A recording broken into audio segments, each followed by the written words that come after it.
कक्षा 1 दूसरा सप्ताह दूसरा दिन दिनांक 3 मई 2022 दिन मंगलवार। ईद का अवकाश है आज के दिन, इसलिए सभी गतिविधियों का लिंक ग्रुप पर शेयर किया गया। सभी सातों कालांश की गतिविधियों का लिंक हमें प्राप्त हुआ था, वो हमने ग्रुप पर शेयर किया। हम ये लिख देंगे कि पहले दूसरे तीसरे कालांश में क्या क्या गतिविधियां हैं। जैसे तीसरा कालांश है भाषा और साक्षरता कौशल का, तो इसमें गतिविधि थी हाव भाव के साथ कहानी सुनाना।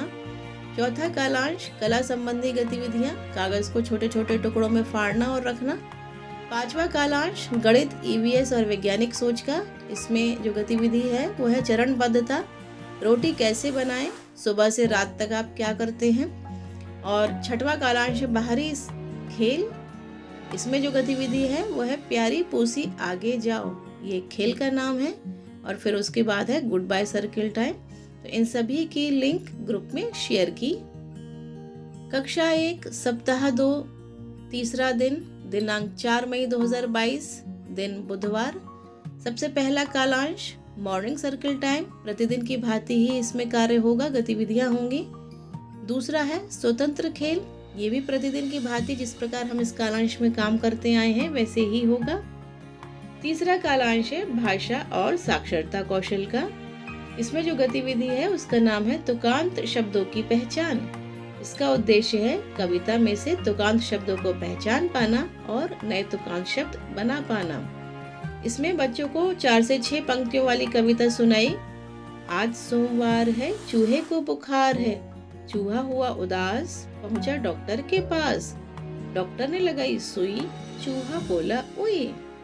इस कविता को चार्ट पेपर पर लिखकर दीवार पर भी चस्पा किया और बच्चों को फिर से कविता सुनाकर उनसे तुकांत शब्द पूछे। कुछ बच्चों ने बताने की कोशिश की, कुछ बच्चे नहीं बता पाए, तो उनको बताया कि इसमें से तुकांत शब्द कौन कौन से हैं। इसके बाद जो कालांश है वो है कला संबंधी गतिविधियों का। इसमें जो गतिविधि है वो है मुक्त चित्रकारी।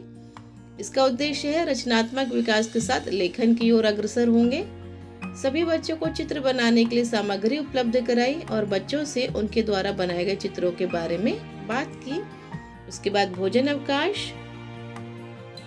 पांचवा कालांश है गणित, ईवीएस और वैज्ञानिक सोच का। गतिविधि का नाम है क्या गायब है।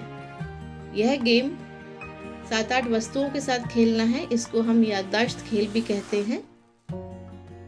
इसका लक्ष्य है कि एक बार में देखी गई नई नई वस्तुओं को याद रखना।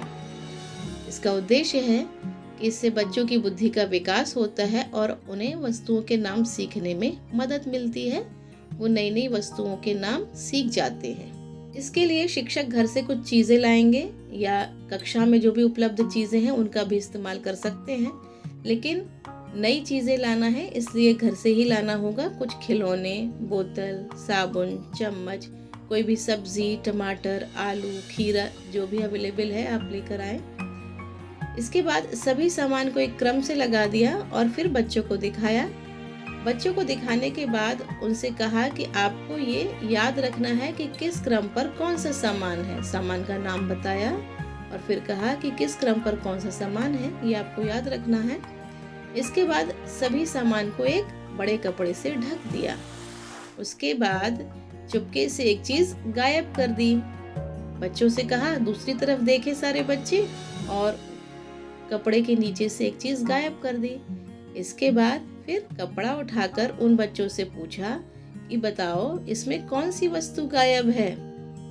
कुछ बच्चों ने बता पाया, कुछ बच्चों ने नहीं बता पाया। इस तरह की एक्टिविटी से उनकी याददाश्त का विकास होता है, इसलिए इसे हम मेमोरी गेम भी कहते हैं। 7वां कालांश है बाहरी खेल, जिसमें गतिविधि का नाम है पहाड़ी में आग का खेल। इसमें सभी बच्चों को एक साथ दौड़ने के लिए कहा और एक संख्या बोली, 7, 6, 5, आप कोई भी संख्या बोल सकते हैं। दौड़ते समय बच्चे बोलेंगे पहाड़ी में आग, पहाड़ी में आग, और बोलते बोलते सभी बच्चे जो संख्या टीचर ने बोली है उसके नंबर के हिसाब से समूह बनाएंगे।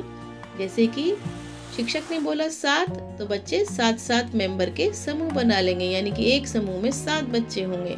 यदि शिक्षक बोलेंगे 5, तो एक समूह में 5 बच्चे होंगे। तो ये है बाहरी खेल गतिविधि में पहाड़ी में आग का खेल। इसके बाद जो 7वां कालांश है वो है गुड बाय सर्किल टाइम। इसमें बच्चों के मनपसंद खेल खिलवाए, बच्चों को जो भी पसंद था वो खिलवाया, जैसे कि लूडो, कई बच्चे कैरम खेलना चाह रहे थे तो कैरम भी खिलाया।